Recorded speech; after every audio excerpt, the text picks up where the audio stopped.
எப்பவுமே குடும்பத்தில் மகிழ்ச்சியாக இருக்க பழகிடும். கணவர் திட்டுறாரா, நீங்கள் படிப்பு கொஞ்சம் கீழ்படுத்தி போயிடுங்க. நீங்கள் திட்டுறீங்களா, அவர் சொல்லுங்க நான் திட்டு நீங்கள் கீழ்படுத்தி போயிடுங்க அப்படின்னு சொல்லிட்டு ஒருத்தர் என்ன பண்ணால் விட்டு கொடுத்து போனாக்கா அங்கே என்ன வந்துடும், அப்போ நமக்கு நோய்கள் வராது, எந்த விதமான பேயும் வராது. புரியுதா? அதாவது அப்படியே இருந்து நம்ம எல்லாரும் கருதட்டு ஒரு பாட்டு பாடி அப்படியே ஜெபம் பண்ணுறோம்னா, நோய்கள் எல்லாம் நீக்கிடுவார், நொடி பொழுதில் சுகம் தருவார்.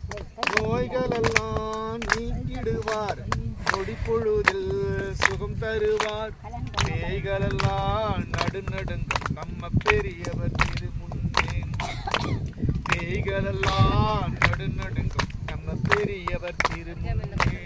கொண்டாடுவோம் கொண்டாடுவோம், கவலைகள் மறந்து நாம் பாடுவோம்.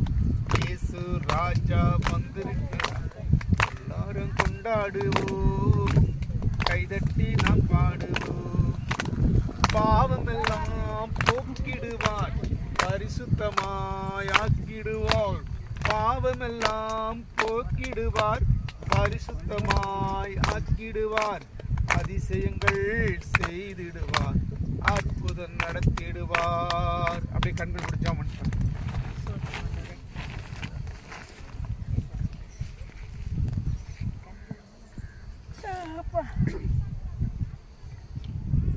அன்பும் இறக்கும் நிறைந்த எங்கள் ஆண்டரை கர்த்தாவே, இந்த வேளையில் அன்பான சகோதரர்களை பார்ப்பதற்கு நீங்கள் செய்த உதவிக்காக ஸ்தோத்திரம். தேவாதி தேவனும் ராஜாதி ராஜாவும் கர்த்தாதி கர்த்தாவும் கருணையிலிருந்து எங்கள் ஆண்டவர் நீர் நாங்கள் அறிந்திருக்கிறோம். கர்த்தாவே, அடியனுடைய அன்பை வெளிப்படுத்தி காண்பதற்கு ஆண்டவர் நீங்கள் செய்த உதவிகளுக்காக நன்றி. விசேஷித்த தயவு விசேஷ திருவிழா கற்றுக் கொடுத்து உதவி செய்யும்படியாக ஜெபிக்கிறோம்.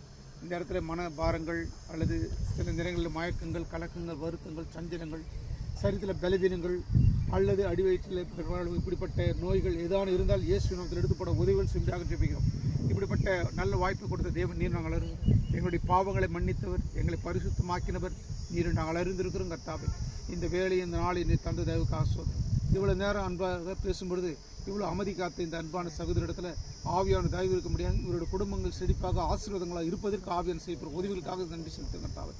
ஐயோ, இந்த இடத்துல எனக்கு வலி இருக்கிறது, இந்த இடத்துல எனக்கு வருத்தம் இருக்குது, இந்த பலவீனம் இருக்கிறது சொல்லுகிற சகோதரியே, உன்னுடைய எல்லா பலவீனத்திலும் ஒரு புது பலனை கர்த்தர் கொடுக்கிறார், ஒரு சந்தோஷத்தை கர்த்தர் கொடுக்கிறார், சமாதானத்தை கர்த்தர் கொடுக்கிறார். உன் பாவங்கள் சாபங்கள் கர்த்தராய் ஆண்டவர் மன்னித்து பரிசுத்தமுள்ள தேவனாய் கர்த்தர் இந்த இடத்தை ஆசீர்வதித்து தயவு காசு இந்த இடத்துல கர்த்தருடைய தயவு இருந்ததுக்காக நான் நன்றி செலுத்துகிறேன். தாவே, அடியன் பார்த்தோட ஒரு அன்பான மகிழ்ச்சி, ஒரு ஆசீர்வாதமான கிருபையை நீர் கொடுத்து தயவுக்காக நன்றி செலுத்தி தகுதியில்லாத என்னை தாழ்த்தி வாழ்த்தி இந்த தாழ்மையான தேவதை கர்த்தராகிய இயேசு நாமத்தில் எடுக்கிறேன். எங்கள் இறக்குள்ள பரலோகத்தின் பரமபிதாவே, ஆமென்.